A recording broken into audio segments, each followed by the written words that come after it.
From asking for a trilogy match to casting doubt over his future at the UFC. This is how Alex Pereira opened up after losing to Israel Adesanya. He just wants to run it right back, immediately. It looks like the Poitin is ready for round 3, and he's more than happy to put his light heavyweight ambitions on hold. Recently, he took to Twitter to respond to Izzy's ongoing hate campaign against him. He tagged the Kiwi Nigerian as well as the UFC president Dana White, saying that apparently his longtime rival is promoting a third fight between them and he's on board with that idea. The two men are now 1-1 in the MMA, but if you guys look at their overall combat record, then Pereira is 3-1 against Izzy. His first 2 wins against the new middleweight champ came a few years ago in the kickboxing arena, and now it looks like he wants to reassert his dominance. Can't say if that'll be a good idea, but the thing is that Izzy doesn't have any clear-cut challenger right now. So the fact that the Brazilian was able to break his winning record automatically makes him the front-runner for the title again. I doubt Dana would like that idea though, because he doesn't want Alex to stick around the middleweight division anymore.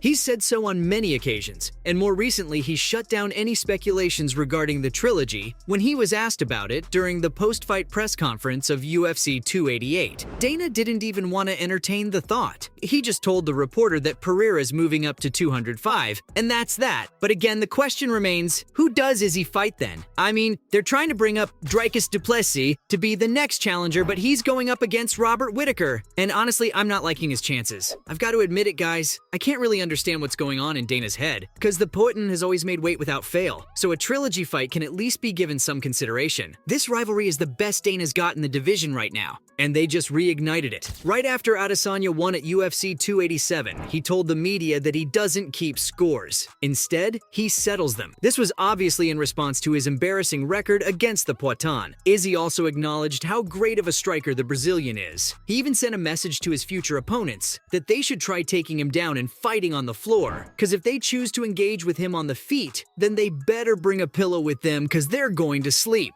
A few days later, Alex posted a clip on his Twitter that had a montage of the final moments of all 4 of their fights, and he captioned it that they may both be the best, but he's still better than Izzy because the numbers don't lie. Obviously, the last stylebender replied to that comment, saying that quality matters, not quantity. This little exchange between the two is what triggered the trilogy debate. Pereira said that Izzy thinks he can't make weight to 185 anymore just because Dana said it was difficult for him. So that's why Adesanya's talking all that trash. He's assuming that the Brazilian can't come down there once more to whoop him. This banter may look entertaining right now, but Pereira was devastated when he lost his belt. Soon after which he released a video on his Instagram thanking his fans for their support and reassured them that he was doing fine. It was pretty obvious how heartbroken he was and only wanted to pop up to just let the fans know that he wanted to rest for a bit, but at the same time, he didn't want to completely disappear. He may have been a champion for a very short time, but knocking down a guy like Izzy twice is no joke. And to be fair to him, he was dealt a really bad hand. I mean, fighting Adesanya for his first ever title defense was just rough, even if he'd just defeated him. Can't hold it against him to take some time to clear his head though. The loss against the last stylebender would have still been fresh in his mind, because it really was a tough one. The fight at UFC 287 looked a lot different from the last time these two met.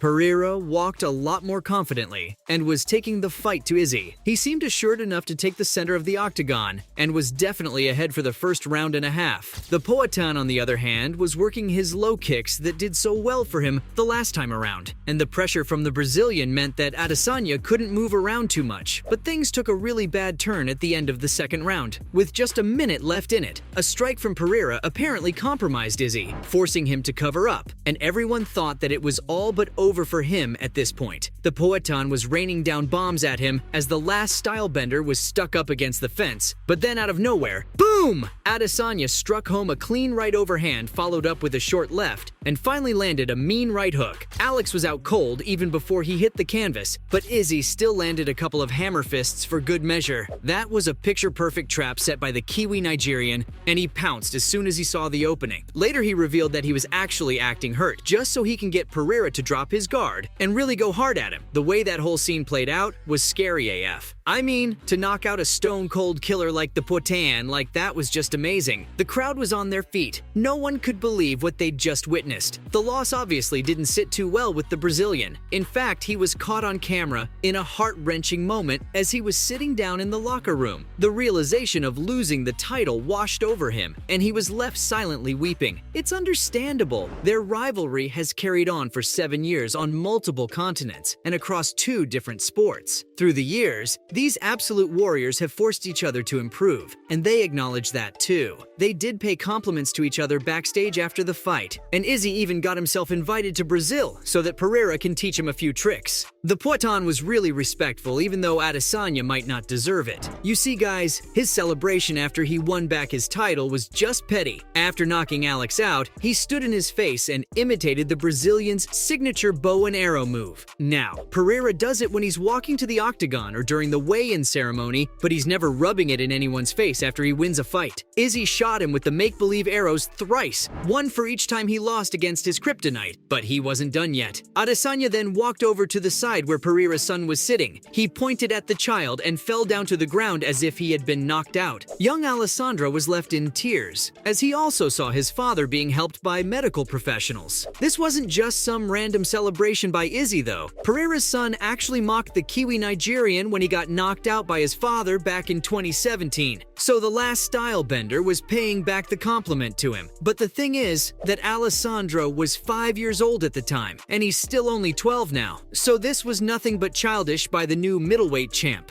And honestly, it was just petty as hell. Even Pereira said that it was weird, cause why would any grown man go after a child like that? And that too after so many years? But if it helps Izzy feel better about himself, then the Poitin is cool with it. He also revealed that he wasn't pleased with his son for doing that all those years ago, and even stopped him from doing something silly after Pereira defeated Adesanya at UFC 281. But let's face it, guys, he's just a kid who probably thought it was funny. I admit that it may have pissed off the last stylebender, but he really can't hold a grudge like that against a 6th grader. Even Whitaker said that he was surprised with how the middleweight champ acted out. Anyway, all this back and forth seemingly reignited the rivalry, but will it be wise of Pereira to stick around at 185? He stated previously that he wanted to move up to light heavyweight because he may have never failed a weight cut, but it's never easy for a guy as big as the Poitin. He became the champ at middleweight, proving to the world that he can still knock out Izzy, so it's probably best for him to look to the future. And there are a lot of challenges for him at 205 anyway. I mean, he wanted revenge on Jamahal Hill for beating up his friend and mentor. If he does well there, he may even become the new face of the UFC's once premier division. Light heavyweight hasn't looked the same since John Jones left it, and Pereira really does have a chance to make it to the top there. So from casting doubt over his future at the UFC to asking for a trilogy match, this is how Alex Pereira opened up after losing to Israel Adesanya.